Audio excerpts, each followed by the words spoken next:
perkenalkan, nama saya Erni dan rekan saya Ahmad Asadi. Kami akan menjelaskan tentang penghimpunan dana, tugas akhir akuntansi syariah. Kami dari Ekonomi Syariah 3D. Nah, yang pertama kita harus mengenali apa sih penghimpunan dana. Nah, penghimpunan dana ialah suatu kegiatan utama bank dalam melakukan kegiatan penghimpunan dana. Secara umum, penghimpunan dana dapat diartikan sebagai aktivitas perencana, pelaksana, pengadaan terhadap dana yang diperoleh dari masyarakat. Penghimpunan dana di bank syariah berbeda dengan yang terdapat di perbankan konvensional. Perbedaan utama bank konvensional dan bank syariah. Bank konvensional beroperasi berdasarkan prinsip-prinsip perbankan umum global, sementara bank syariah beroperasi berdasarkan prinsip-prinsip syariat Islam. Nah, adapun perbedaan mendasar ini mempengaruhi berbagai aspek operasional kedua jenis. Yang pertama, prinsip dan tujuan operasional.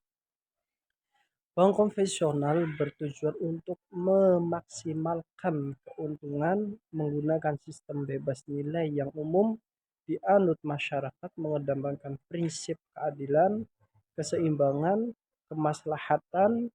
Selain keuntungan operasionalnya harus sesuai Al-Quran dan hadis. Dan fatwa Dewan Syariah Nasional Majelis Ulama Indonesia terbebas dari riba, gharar, dan maisir. Sistem operasional dan produk keuangan. Bank konvensional menggunakan sistem bunga sebagai dasar transaksi keuangan, sedangkan bank syariah menggunakan sistem bagi hasil atau jual beli.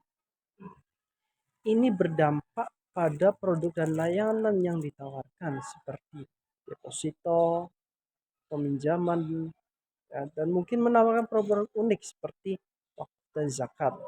Nah, adapun bank konvensional mengelola dana nasabah secara bebas, sementara bank syariah memiliki batasan dalam menggunakan sesuai prinsip syariah. Hal ini juga mempengaruhi kebijakan investasi dan penyaluran dana. Pengawasan regulasi kedua jenis diawasi oleh Otoritas Jasa Keuangan atau OJK di Indonesia, tetapi dengan regulasi yang berbeda untuk memastikan kepatuhan terhadap prinsip masing-masing. Bank syariah tunduk pada pengawasan tambahan dari DNS MUI. Maka untuk kesimpulannya, perbedaan mendasar antara bank konvensional dan bank syariah terletak pada prinsip dan landasan operasionalnya. Perbedaan ini berdampak pada berbagai aspek, termasuk sistem transaksi, produksi keuangan, pengelolaan dana, dan pengawasan.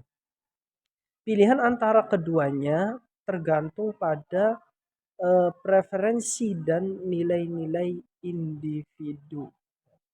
Dalam hal ini yang dibahas adalah akad mudharabah. Akad mudharabah adalah sebuah akad kerjasama dalam Islam yang melibatkan dua pihak. Pihak yang pertama yaitu Robul Mal atau pemilik modal, yang kedua yaitu mudharib atau pengelola modal. Nah, dalam akad ini Robul Mal menyediakan modal awal untuk suatu usaha, sementara mudharib yaitu apa? Bertanggung jawab untuk mengelola modal tersebut, yang mana modal tersebut itu akan digunakan untuk usaha-usaha yang telah disepakati. Salah satu ciri khas dari akad mudharabah adalah Robul Mal menanggung seluruh resiko kerugian yang mungkin terjadi dalam usaha tersebut, sementara mudharib tidak bertanggung jawab atas kerugian tersebut. Nah, akad mudharabah banyak diterapkan dalam berbagai bidang seperti perbankan syariah, investasi, asuransi syariah yang akan dijelaskan nanti setelah ini. Dalam perbankan syariah, akad mudharabah digunakan dalam produk pembiayaan di mana bank berperan sebagai mudharib dan nasabah berperan sebagai robul mal. Nah, maka akad mudharabah, akuntansi tabungan akad mudharabah, yaitu ada PSAK nomor 105, kemudian ada yang paragraf 25 akuntansi mudharabah khususnya yang terkait dengan akuntansi untuk mengelola dana. Kemudian ada transaksi penambahan di dalam tabungan akad mudharabah, yaitu setor tunai nasabah, transfer dari kantor cabang lain rekening nasabah, transfer dan bank lain rekening nasabah, penerimaan bank hasil mudharabah ke rekening nasabah. Tujuan penghimpunan dana. Apa sih fungsinya, untuk apa? Nah, yang pertama itu menyimpan harta dan atau aset berharga. Yang kedua, pengelolaan investasi yang baik. Yang ketiga, memenuhi kebutuhan cash out bank dan memberikan pembiayaan. Yang keempat, meningkatkan kemampuan likuiditas bank. Yang kelima, melakukan pelunasan usaha atau ekspektasi usaha, penambahan sarana dan pasaran baru. Yang terakhir, biaya kegiatan operasional bank. Nah, itu fungsi teman-teman, dan ini ada tujuan penghimpunan dana apa aja sih?